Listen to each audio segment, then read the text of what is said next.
Hello friends, आज का जो वीडियो लेक्चर है इसमें मैं आपको कुछ क्वेश्चन सॉल्व करूंगा जो नो सॉल्यूशन, यूनिक सॉल्यूशन और इनफाइनाइट सॉल्यूशन ये केसेस के ऊपर बेस्ड है। ठीक है, तो कैसे होता है कि यहाँ पे वो एक्सप्लेन करने से पहले मैं कुछ आपको थोड़ा सा रिव्यू करवा देता हूँ।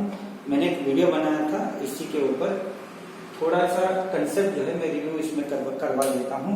डिटेल में अगर आपको देखना है तो आप ऐसे करो, मैट्रिसेस में पार्ट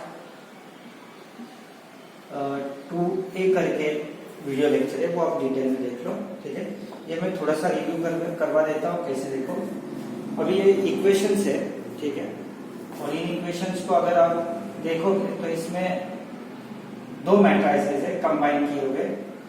ये ऑगमेंटेड मैट्रिक्स रिप्रेजेंट करता है। इसमें से अगर मैं इसको हटा देता हूं तो ये आपका ए मैट्रिक्स बन जाता है। ठीक है, तो समझ लो इसको मैंने हटा दिया। ठीक है, तो जस्ट मान के चलो ये हटा दिया मैंने, तो ये ए मैट्रिक्स बनता है। और इस ए मैट्रिक्स का जो रैंक है वो रैंक आपका बनेगा 2, क्योंकि यहाँ पे दो नॉन जीरो रोज है, दो नॉन जीरो रो होंगे तो इसका रैंक होगा 2।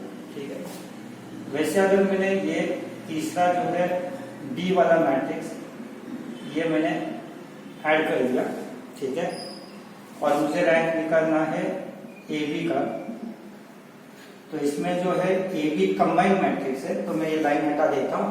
तो ये पूरे का पूरा जो मैट्रिक्स है उसको ए बी मैट्रिक्स हम लोग बोलेंगे। इस मैट्रिक्स में कितने नॉन जीरो रोज है, तो इसमें 1 2, और इसमें देखो अब ये नॉन जीरो है ना, तो इसका मतलब ये तीसरा वाला भी नॉन जीरो रो है, तो इसका रैंक कितना हो गया, 3 हो गया। ठीक है, अगर ये दोनों रैंक जो है इक्वल नहीं है,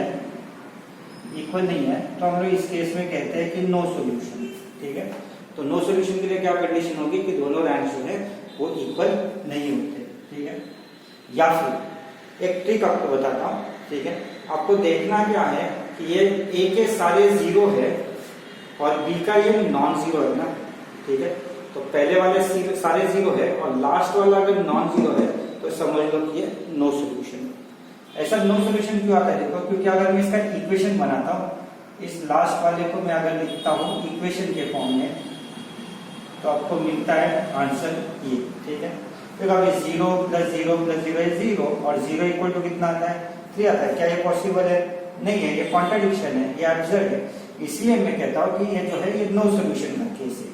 तो अगर आपको ऐसा आता है 0 इक्वल टू सब नंबर आता है नॉन जीरो, यहाँ पे 0 है, यहाँ पे नॉन जीरो, तो ऑब्वियसली क्या होगा, ये पॉसिबल नहीं है, ये कॉन्ट्राडिक्शन है, इसलिए ये नो सॉल्यूशन का केस आता है। ठीक है, तो नो सॉल्यूशन का केस पहचानना कैसे, सारे जीरो और लास्ट का जो है वो नॉन जीरो।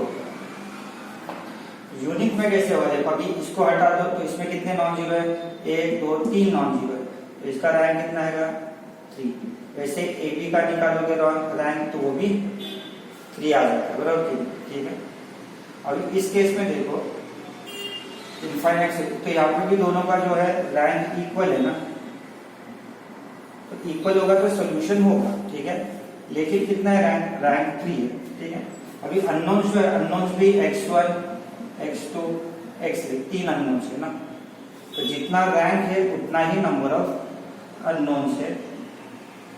ठीक है, जितनी रैंक है उतनी नंबर ऑफ अननोन्स है। ऐसे केस में आपको मिलेगा यूनिक सॉल्यूशन।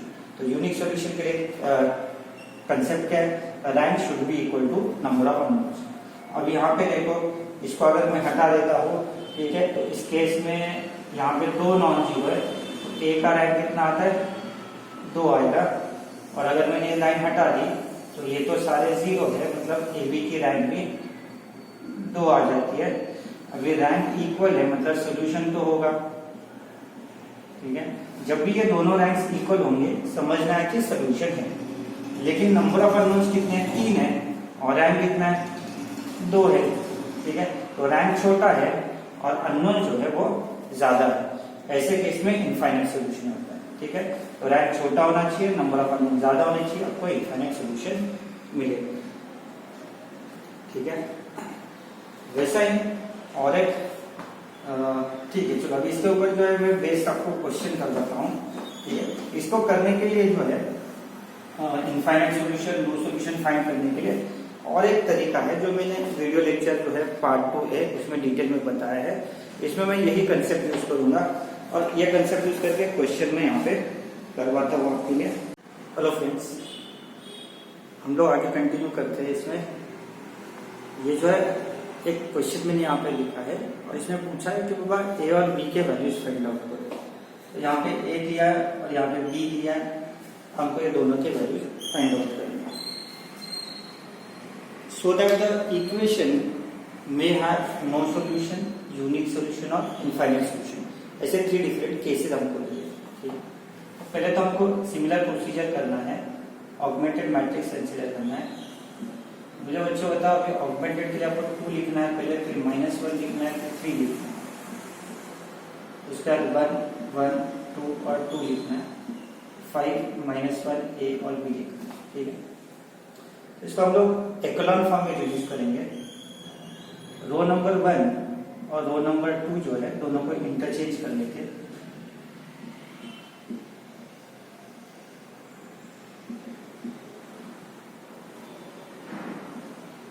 ठीक है, इसके बाद ये दोनों जो है ये दोनों को 0 में कन्वर्ट कर देंगे हम लोग।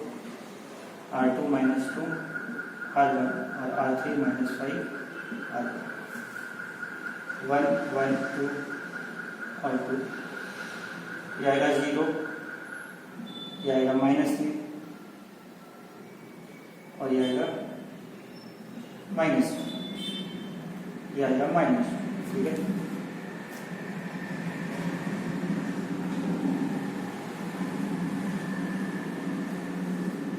इसके बाद -5 से अगर करेंगे तो ये 0 आएगा, -5 से क्या तो -6 आता है, -5 से क्या तो a - 10, ये b - 10 होगा।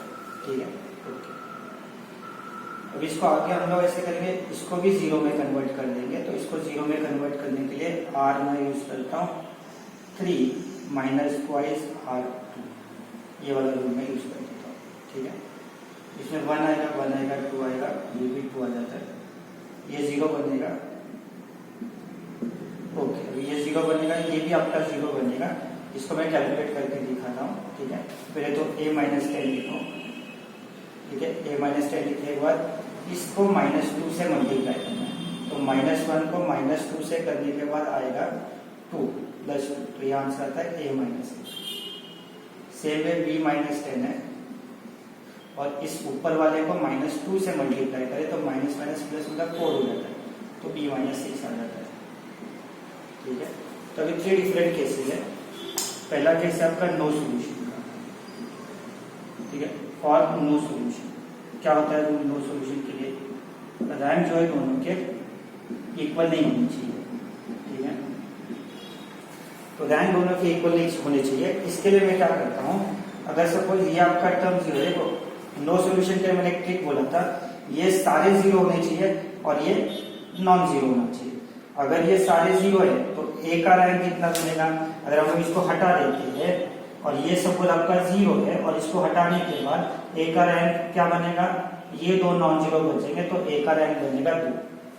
ठीक है, तो समझो ये 0 है और ये नॉन 0 है, तो ये वाला भी नॉन 0, ये वाला भी नॉन 0, ये वाला भी नॉन 0, यहाँ पे तीनों रोज नॉन 0 बन जाते हैं, तो ए बी का रैंक जो है 3 बनेगा। तो अगर मैं बोलता हूँ कि a - 8 0 है and b - 6 not equal to 0 है, तो अगर ये वाला 0 है और ये नॉन 0 है तो मुझे नो सॉल्यूशन का केस मिल जाता है। ठीक है, तो नो सॉल्यूशन के लिए हमेशा याद रखो ये सारे 0 होने चाहिए और लास्ट वाला नॉन 0 होना चाहिए। तो क्या होगा, इसका रैंक 2 बनेगा और इसका रैंक 3 बनेगा, तो नॉट इक्वल आएंगे, दोनों के रैंक इक्वल नहीं होंगे, तो नो सॉल्यूशन आएगा। एक की वैल्यू आएगी है b not equal to 6। Unique solution के लिए ए का रैंक और ए बी का रैंक दोनों का रैंक जो है 3 होना चाहिए, equal to number of unknown होना चाहिए। तो दोनों का रैंक अगर 3 होगा, equal to number of unknown होगा, तो ऑब्वियसली इसका यूनिक सॉल्यूशन होगा। तो अभी देखो ये वाला सपोज नॉन 0 है, तो ए में क्या होगा, ये तीनों नॉन 0 बनेंगे, तो ए का रैंक 3 आएगा। और ये अगर नॉन 0 है तो ए बी का भी रैंक 3 आएगा। तो इस पे कुछ डिपेंड नहीं करेगा, ये 0 हो ना हो कोई फर्क नहीं पड़ेगा। ये अगर नॉन जीरो है तो इसको देखने की जरूरत नहीं है, ये नॉन जीरो है मतलब ए का भी रैंक 3 हो गया और ए बी का रैंक 3 हो गया और नंबर ऑफ अननोन भी 3 हो गया, तो यूनिक सोल्यूशन आएगा। इसका मतलब ये जो है ये नॉन जीरो होना चाहिए, लेकिन इस पे कोई रिस्ट्रिक्शन नहीं है, ये कुछ भी हो सकता है, कैन बी एनी नंबर, ठीक है। तो इतना ही कंडीशन आएगा, सिर्फ ए नॉट इक्वल टू 8। तीसरा है इनफाइनाइट, और इनफाइनाइट में क्या होता है, ठीक है, रैंक जो है ए और ए बी का वो इक्वल होना चाहिए, ठीक है। तो समझो दो रैंक है और अननोन जो है वो 3 है, तो रैंक छोटा होना चाहिए और अननोन जो है वो बड़े होना चाहिए, ठीक है। अननोन ज्यादा होना चाहिए, रैंक छोटा होना चाहिए। तो इसके लिए क्या होगा कि अभी ए का रैंक भी 2 होना चाहिए, ए बी का रैंक भी 2 होना चाहिए। अगर ये दोनों जीरो बन जाते हैं तो आप देखोगे कि ये पूरा रो जीरो बनेगा, तो ए का भी रैंक 2 आएगा, ए बी का भी 2 आएगा। तो इस केस में दोनों जो है जीरो होने चाहिए, कंपल्सरी है, दोनों जीरो होना चाहिए, ठीक है। And B is equal to 6, तो ये आपको मिल जाता है, ए बी 0 होना चाहिए, ए बी होना चाहिए, बी भी 6 होना चाहिए, तो आपको इनफाइनाइट सोल्यूशन, ठीक है। और एक क्वेश्चन है इस टाइप का, ठीक है, वो भी हम लोग कर सकते हैं।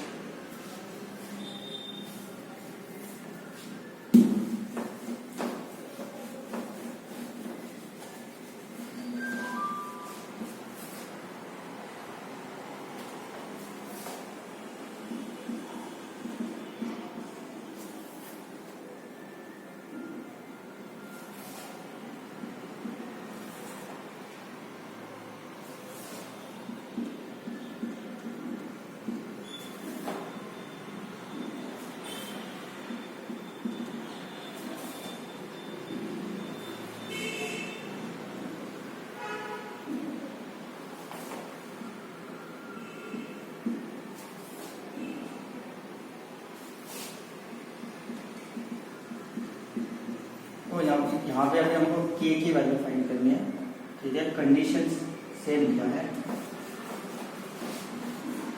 लेकिन इस केस में जो है ये जो इक्वेशन है ये होमोजीनियस इक्वेशन, ठीक है। राइट हैंड साइड देखो जीरो है, राइट हैंड साइड जीरो होगा तो इसमें नो सॉल्यूशन का केस नहीं आ सकता है, बराबर की।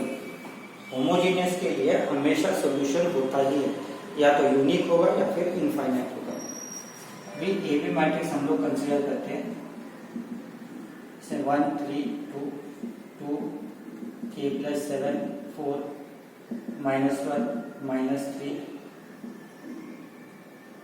और k -3, और राइट हैंड साइड जो है आपका 0 है, ठीक है।